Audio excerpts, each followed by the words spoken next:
President Biden is about to hold a news conference as he wraps up his appearance at the climate summit in Glasgow. Well, we're preparing to wrap up another busy day in Scotland. I think we got a lot done. We have a lot of good substantive meetings, and with my fellow leaders, and most of all, it was critically important for the United States to be here.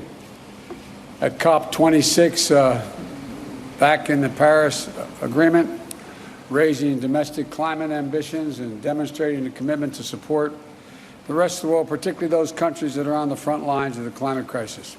Today I spoke with leaders of forested nations, island nations, developing countries. My message to them was the United States is going to be their partner as we meet this climate crisis. And I want to thank the United Kingdom and Prime Minister Johnson for hosting the world at a critical moment, as well as I met with Prince Charles, who's put together a very significant operation over the last 6-7 years of trying to bring in the private sector to work on a number of these issues. Glasgow must be the start, as you're tired of hearing me say it, but a decisive decade of action so we can keep the limit of 1.5 degrees within the reach of us and the rest of the world.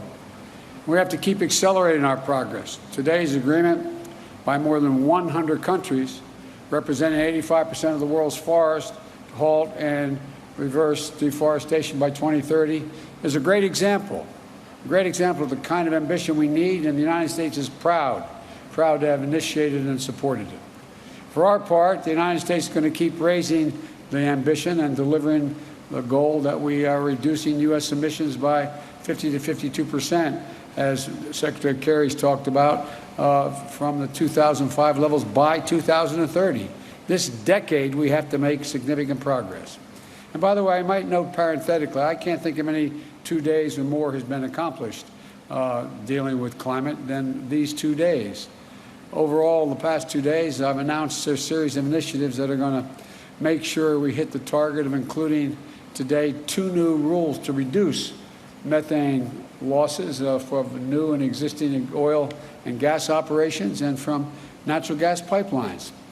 Thanks to the effort of our joint effort with the EU, we've grown global methane pledge. Remember, I raised it when I spoke to the United Nations from 9 countries signing on to that pledge in September at the United Nations. More than 100 countries have signed on.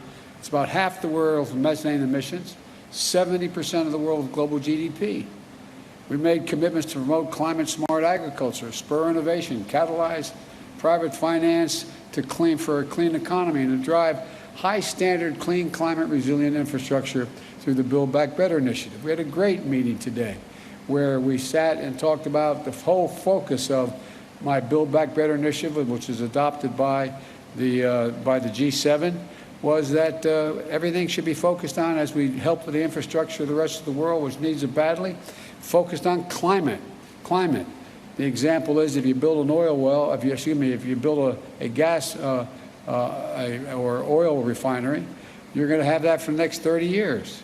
Well, why not invest now if we're going to provide for the help for nations in solar capacity or wind capacity? So the point is, although we also brought through the new President's Emergency Plan for Adaptation and Resilience. We called it, I'm getting tired of acronyms, I have to admit to you, but it's called a PREPARE. We're going to support climate adaptation efforts in more than 500 million people worldwide. We also released our overall long-term strategy that outlines how we'll get to net zero emissions by 2050.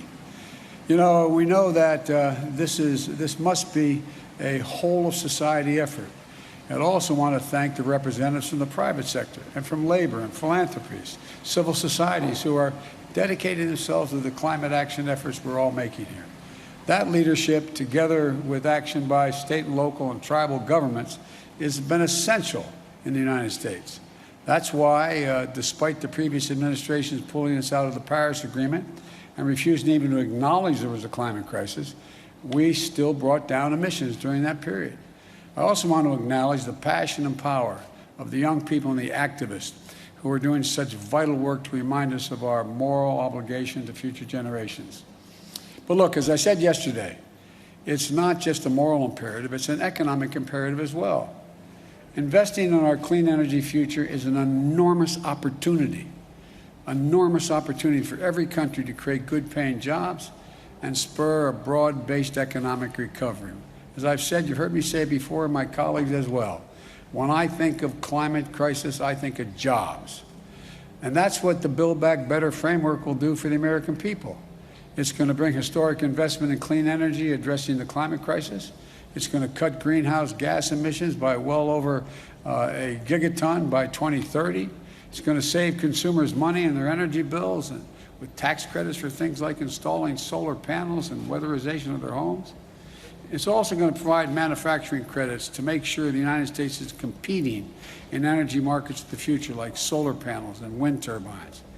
It's also going to accelerate electric vehicles and electric school buses and build a nationwide network of 500,000 charging stations to power them. It's about jobs. It's about competitiveness versus complacency. It's about making the world safer, cleaner, healthier, a place for our children and children all around the world to look to the future in a way that they can't now. And so there's so many other things that have happened today that I feel good about. But let me start, if you will, I'll be happy to take your questions. Phil, you got a question? I'm watching on TV a lot. Thank you very much, Mr. President. You noted your disappointment with Chinese actions on climate in Rome, and also the lack of willingness for Chinese President Xi Jinping to show up at either the G20 or COP26. But I wanted to ask more broadly, when you assess where things stand right now in U.S.-China relationships after your first 10 months in office, your diplomats have had difficulty engaging in a substantive manner with some of their counterparts. You have a Chinese military that has tested a hypersonic missile this summer and is building its nuclear capability.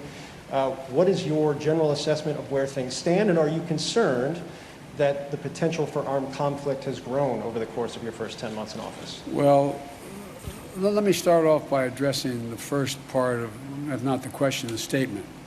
And that is that I indicated that China and Russia not showing up in Saudi Arabia was a problem. We showed up. We showed up. And by showing up, we've had a profound impact on the way I think the rest of the world is looking at the United States and its leadership role. I think it's been a big mistake, quite frankly, for China, with respect to China not showing up.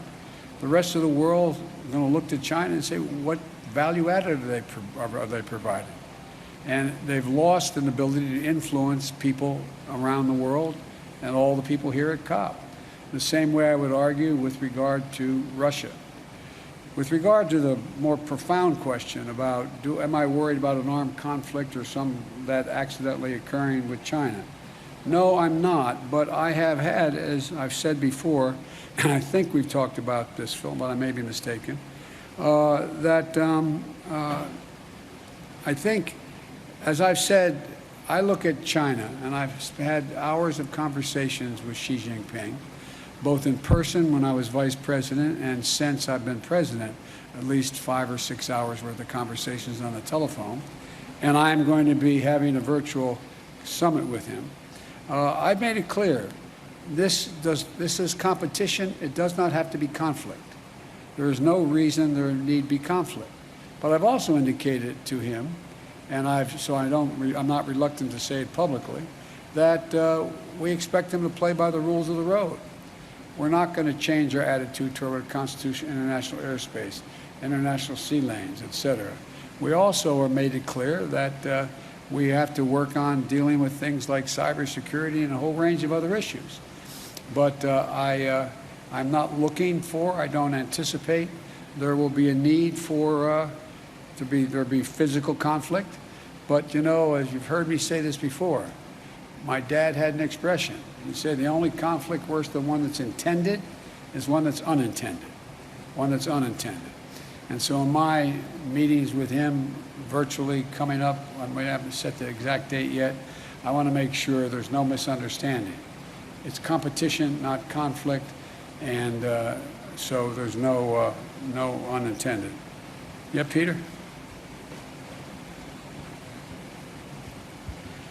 Mr. President, you're touting on this visit your $1.75 trillion plan that includes climate, but your party is still not united behind it. Senator Joe Manchin yesterday called it budget gimmicks, shell games, and a recipe for economic crisis. Today he said he never signed off on the framework. So do you have a specific commitment from Senator Manchin to support your Build Back Better bill, yes or no? And how do you respond to those criticisms? And I have a quick follow-up. Number one, I'm not going to talk about the specifics of my conversation. He will vote for this if we have in this proposal what he has anticipated, and that is looking at the fine print and the detail of what comes out of the House in terms of the actual legislative initiatives. I believe that Joe will be there. With regard to the issue of whether or not he thinks that he's worried about this being inflationary or going to be negative impact in the economy, I think that I've made it clear to Joe, and will continue to, and we will, that as I've apologized for repeating, Peter, but 17 Nobel laureates on economics said it's going to lower inflation, raise wages, increase competition, create 2 million jobs a year, et cetera. And so I think that I understand that Joe is looking for the precise detail to make sure nothing got slipped in terms of the way in which the legislation got written that is different than he acknowledged he would agree to. But I think we'll get this done. Well, you mentioned the word inflation there. You recently said you have no short-term answer to bring down gas prices. But as you know, it's not just gas prices now. Rents are up. The cost of everyday items are up. Inflation in the U.S. is at a 13-year high. So when specifically should Americans expect those prices to come down? Well, look, first of all, the significant reason why prices are up is because of COVID affecting the supply chain.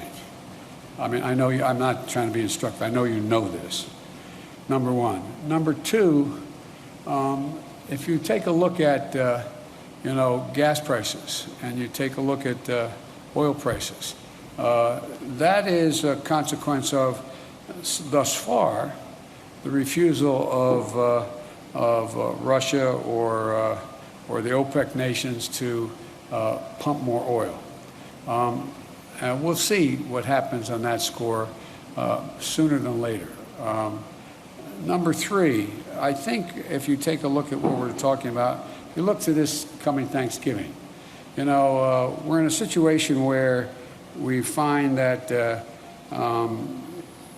we are in a very different circumstance. Last Thanksgiving, as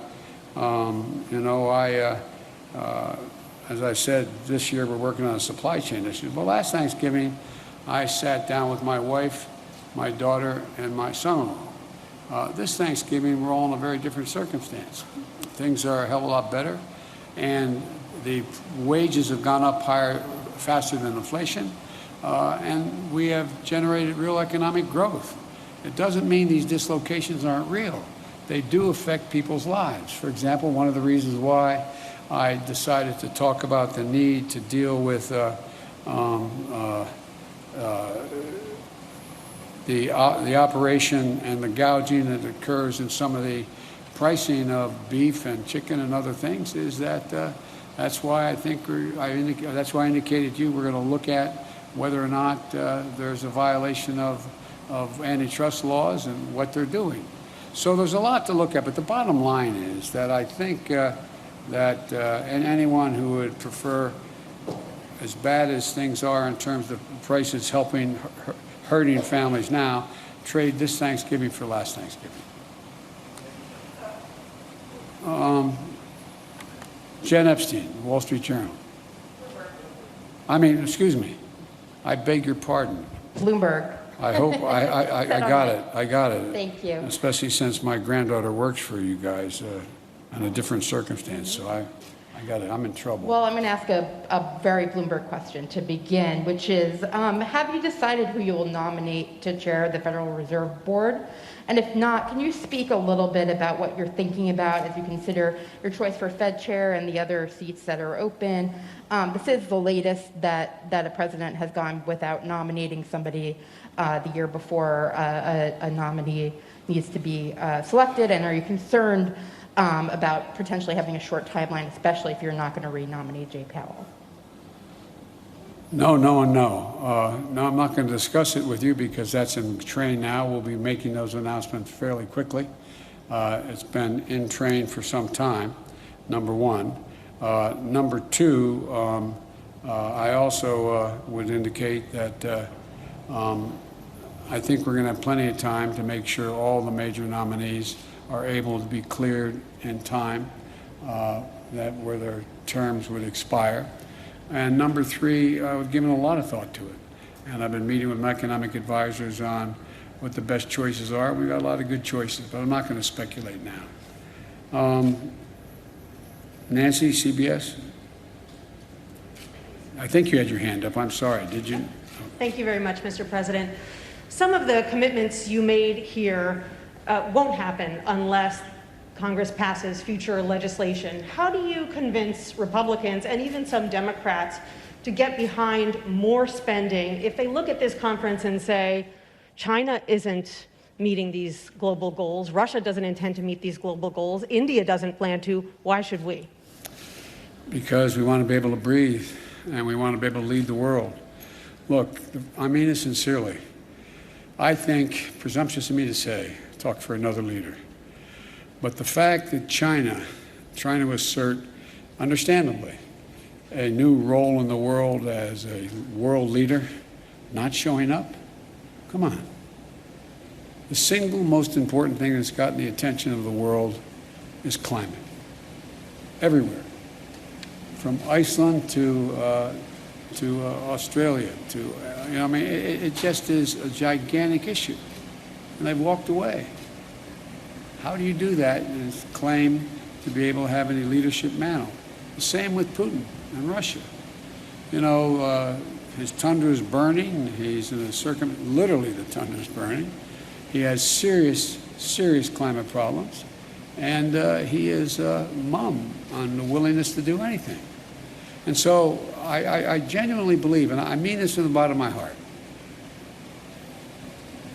when I said at COP7, at the G7, that America was back, you know, people wondered whether, well, is that really true? Well, we were able to change the dynamic of a lot of things coming out of the G7. I think what I'm about to say sounds awfully self-serving. 2 world leaders came up to me today and said, thank you for your leadership. You're making a big difference here. You're moving people. I think you and I talked about that, John, with one of the folks talking to us. And so I think the fact that America showed up and decided to lead and laid out clearly what it wished to do. For example, you know, as I said, the mere fact that we were able to, you know, go from 7 or 8 people or countries talking about, or maybe as high as 14, I don't remember the original number, to deal with the whole notion of methane. You know, now 100 nations have signed on. 100 nations. 100 nations have signed on to reduce methane by 30% by 2030. That is, and methane is 25 times more toxic to the environment than CO2. So we're making real progress. Or the deforestation issue. Look what we're doing. Look what we've been able to put together. And in addition to that, one of the things that I feel the best about, and I don't claim any unique credit for it, but I think that we've gotten for the first time a combination of, in dealing with the international problem and that circumstances affect all nations, that we've not only gotten countries off the sideline in terms of making significant financial contributions, but literally trillions of dollars worth of the private sector jumping in, knowing they've got to play and they're going to play an incredibly positive part in dealing with these problems. It's real. It's genuine. And so I just think that, you know, that old bad expression, the proof of the pudding's in the eating. You know, I feel confident we're going to get done what we have to do at home in order to deliver. And lastly, you know, if you take a look at what economy is growing, the United States, it's growing. It has problems, mainly because of COVID and supply chain, but it's growing. We've created over 6 million jobs. We're leading the world in terms of the fastest growing economy, major economies. So I think, you know, we're going through a difficult time in the world because of COVID, because of supply chain consequences, because of the environment and all that's occurred, the way it's in fact imploded in the near term. But as I said to you earlier, and I really mean it, I think it presents a gigantic opportunity, an opportunity to, in a sense, press the restart button and move in a direction that I think the vast majority of countries, and look, I'm sure you interview other world leaders that are here, the vast majority think this is an opportunity. They're not quite sure exactly what to do, exactly how to do it. Not that I have all the answers, I'm not implying that, but they know that. They know that growth rests in dealing with the economy in a way that affects the whole notion of what we're going to do about climate change. And it's a gigantic opportunity. Okay, I called on the Wall Street Journal, Catherine. I got the wrong one. Sorry, let's try the real Wall Street Journal. Thank you very much. We are the real Wall Street Journal. Mr. President, you tweeted earlier asking Virginia and New Jersey residents to vote. Democrat Terry McAuliffe is struggling in a state that you won by 10 points. Do you see his problems as a rebuke of your presidency? And could this signal your real losses for Democrats in the midterms? We're going to win. I think we're going to win in Virginia. And you know, you're reporting it being close. The race is very close. So it's about who shows up, who turns out. And granted, I did win by a large margin. But the point of the matter is that I think that this is going to be what we all knew from the beginning. It's going to be a tight race. And it is tight. And it's going to get down to turnout. And it's going to, my guess is I'm going to be landing at 1 o'clock in the morning East Coast time. That's probably about the time we'll be hearing what the final results are. I think we're going to win New Jersey as well. But look, you know, the off year is always unpredictable, especially when we don't have a general election going on at the same time. That's been the case up and down, you know, for a long time, especially as Virginia's turned more and more blue.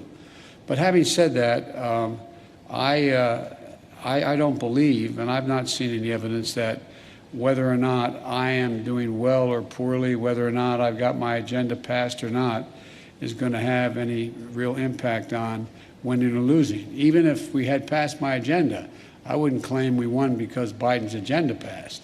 So, but I think it's I think it's going to be very close. I think it's going to get down to, as you all know, turnout. And I think that based on what I have heard so far, it's awful hard for me to be prognosticating, which I don't like doing as president anyway, from overseas. But I think, I hope that every eligible voter in Virginia and New Jersey shows up and votes. And the more of them that do, the better off I think our chances are. And I think we're gonna win. Okay. All right. NPR. Scott. Oh, thank you. You mentioned climate activists before, and I want to ask something about them. You're touting agreements, other world leaders have touted agreements, but the atmosphere around the conference here is skeptical, and it's pretty angry.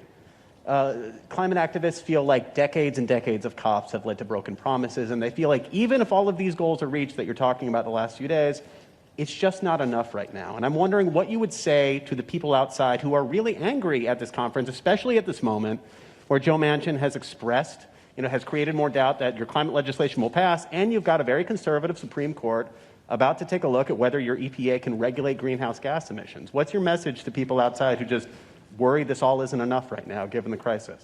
Well, first of all, I think anyone who is focused on the environment should be worried. We've got a lot more to do beyond what we've done. We've done more than we've ever done, though. That's the point. And more has to be done. And I didn't have a single member of this conference come up to me and say, are you going to pass what you have, and what do you think is, how's that going to affect, and what are you going to do? What they're looking at is what, in fact, has happened in terms of everything from dealing with deforestation to what we're going to do on Build Back Better and how we've been able to focus now. I mean, when's the last time you heard world leaders sit down together and agree that what they're going to do is, when they deal with the needs of the infrastructure of other countries, that they're going to focus first and foremost on whether or not what the climate impact is on that. So I think, look, this is there's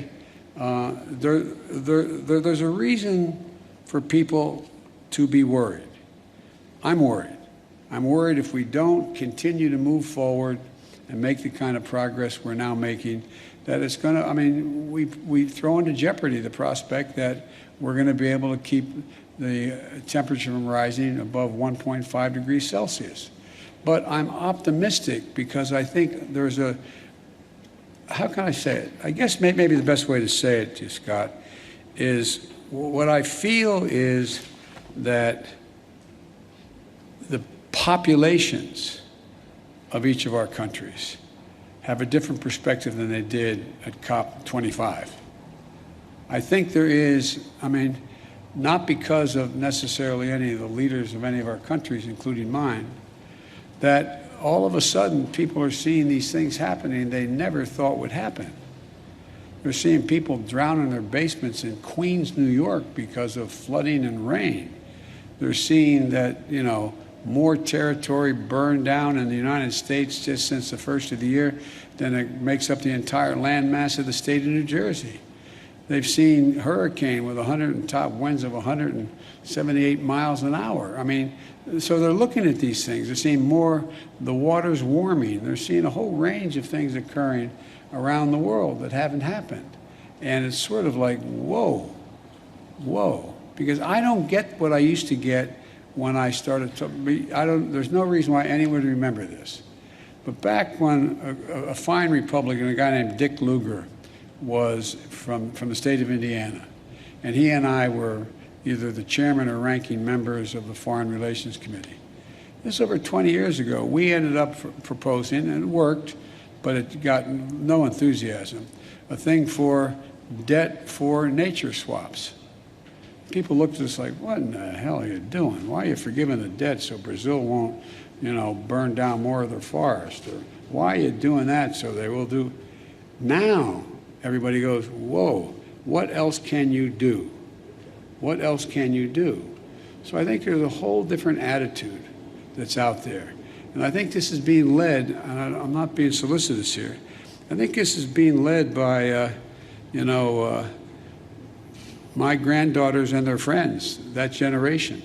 I think they're out there going, whoa, and they're having a profound impact. Having a profound impact on their parents and their grandparents about what's happening. And then all these climactic and climactic things have happened that people are now paying attention like they never did before. So, you know, there's a lot more to do, and it's going to determine whether or not we are going to be able to fund what we're talking about. But, for example, even if the funding didn't come from some of the governments, you have the private sector now engaged where they're talking about investing, literally the need to invest over trillions of dollars off the sidelines. It's bankers that are now deciding they got to. I talked a long time ago with you all about that you have major corporate America pricing in the price of carbon.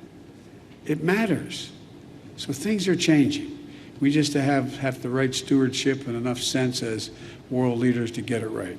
So thank you all so very much. Appreciate it. President Biden there in Glasgow preparing to travel back to Washington after the UN Global Climate Summit, saying we have made significant progress, saying he's proud of the work that they've accomplished over the last couple of days there. He said this is the start of a decisive decade of action. And the White House and the president unveiling that major plan today, a wide-ranging plan to reduce methane emissions. And he said right there in front of the global audience that he had here this afternoon that more than 100 countries have now signed on to this plan. He is making the case on the world stage that the U.S. will again lead in the effort to combat climate change after pulling out of the Paris Climate Accord several years back. But in doing so, in making that case, the president continued to look back to his domestic agenda back here at home, saying the Build Back Better plan looks to build infrastructure that is climate proof. Everything from electric vehicles to incentives to bring down energy costs in homes. But of course, the looming question back here at home is, will that get passed? He was pressed on that by an American reporter, pressed on Joe Manchin, who in the last 24 hours, Democrat in the Senate, of course, they need his vote in order to get that passed, has said, I will not be pressured to vote for this. The president saying there moments ago, I believe Joe will be there. I understand Joe is looking for precise details. He will get them, but he says he believes he has Joe Manchin's vote. Hi, everyone. George Stephanopoulos here. Thanks for checking out the ABC News YouTube channel. If you'd like to get more videos, show highlights, and watch live event coverage, click on the right over here to subscribe to our channel. And don't forget to download the ABC News app for breaking news alerts. Thanks for watching.